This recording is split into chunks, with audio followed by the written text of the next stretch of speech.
మరాఠా గడ్డపై విజయం ఎవరిది? గిరిజన రాష్ట్రంలో జెండా ఎగరేసేదెవరు? కొన్ని గంటల్లోనే ఈ ఉత్కంఠకు తెరపడనుంది. ఓటర్లు ఎవరికి పట్టం కట్టారో తేలనుంది. మహారాష్ట్ర, జార్ఖండ్ అసెంబ్లీ ఎన్నికల కౌంటింగ్ కు సర్వం సిద్ధమైంది. మహాయుతి, మహావికాస్ అఘాడీలు హోరాహోరీగా తలపడిన ఈ పోరులో ఎవరు గెలుస్తారా అని సర్వత్రా ఉత్కంఠ కనిపిస్తోంది. మహాయుతి మళ్లీ అధికారంలోకి వచ్చే అవకాశాలున్నాయని ఎగ్జిట్ పోల్స్ అంచనా వేశాయి. 288 అసెంబ్లీ స్థానాలున్న మహారాష్ట్రలో మ్యాజిక్ ఫిగర్ 145 మార్కును దాటేదెవరో మరికొద్ది గంటల్లో తేలిపోనుంది. మరాఠా గడ్డపై బీజేపీ, అజిత్ పవార్ ఎన్సీపీ, ఏక్నాథ్ షిండే నేతృత్వంలోని శివసేన కలిసి మహాయుతిగా ఏర్పడ్డాయి. కాంగ్రెస్, శివసేన, యూటీబీ, ఎన్సీపీ, శరద్ పవార్ కలిసి మహావికాస్ అఘాడీగా పోటీ చేశాయి. మహాయుతిలో భాగమైన బీజేపీ 149 స్థానాల్లో అభ్యర్థులను నిలిపింది. ఏక్నాథ్ షిండే నేతృత్వంలోని శివసేన 81 మందిని బరిలోకి దింపింది. అజిత్ పవార్ ఆధ్వర్యంలోని ఎన్సీపీ 59 మంది అభ్యర్థులను పోటీకి నిలబెట్టింది.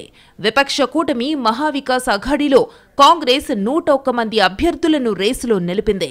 శివసేన, యూబీటీ 95 మందిని, ఎన్సీపీ, శరద్ పవార్ పార్టీ 86 మందిని పోటీకి దించింది. సీట్ల సర్దుబాటులో ఏకాభిప్రాయం కుదరని కొన్ని స్థానాల్లో కూటమి పక్షాలు ఫ్రెండ్లీ కంటెస్ట్ చేశాయి. బీఎస్పీ 237 మంది అభ్యర్థులను నిలపగా ఎంఐఎం కూడా 17 చోట్ల అభ్యర్థులను పోటీకి దింపింది. ఇక జార్ఖండ్ అసెంబ్లీకి 2 విడతల్లో పోలింగ్ జరిగింది. జార్ఖండ్లో మొత్తం 81 శాసనసభ స్థానాలున్నాయి. వాటిలో తొలి విడతలో ఈ నెల 13న 43 చోట్ల పోలింగ్ జరిగింది. రెండో విడతలో 38 స్థానాలకు పోలింగ్ జరిగింది. జార్ఖండ్లో అధికారంలో ఉన్న జేఎంఎం పార్టీ కాంగ్రెస్, ఆర్జేడీ, సిపిఐతో కలిసి మహాగఠబంధన్ గా పోటీ చేసింది. BJP, all Jharkhand student union, JDU, Lok Janshakti Ram Vilas party కలిసి ఎన్డీఏ కూటమిగా బరిలోకి దిగాయి. ఈ అసెంబ్లీ ఎన్నికల్లో ఎన్డీఏ, ఇండియా కూటమి హోరాహోరీగా తలపడ్డాయి.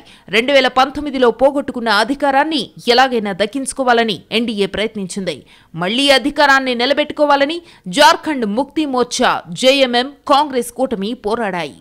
జార్ఖండ్లో గిరిజన ప్రాంతాలు ఎక్కువగా ఉన్నాయి. జార్ఖండ్ ప్రస్తుత సీఎం హేమంత్ సోరెన్ బర్హైట్ నుంచి బరిలో నిలిచారు. గత ఎన్నికల్లో ఆయన పోటీ చేసిన మరో నియోజకవర్గం దుంకా నుంచి ఈసారి ఆయన సోదరుడు బసంత్ సోరెన్ పోటీ చేశారు. హేమంత్ గతంలో దుంకాను వదులుకోవడం వల్ల బసంత్ ఉప ఎన్నికల్లో గెలిచారు.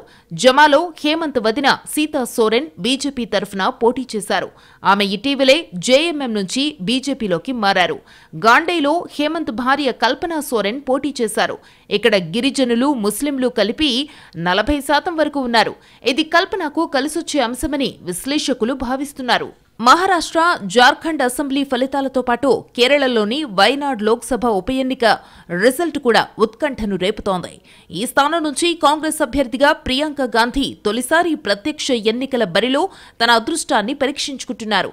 ఇప్పటికే ఈ రిజల్ట్ పై హస్తం పార్టీ ధీమాగా ఉంది. తమ అభ్యర్థి ప్రియాంక గాంధీ గెలుపు ఖాయమని నమ్ముతోంది. ఇక వైనాడ్ నుంచి ఎల్డీఎఫ్ అభ్యర్థిగా సత్యన్ మోకెరి బరిలోకి దిగుతున్నారు.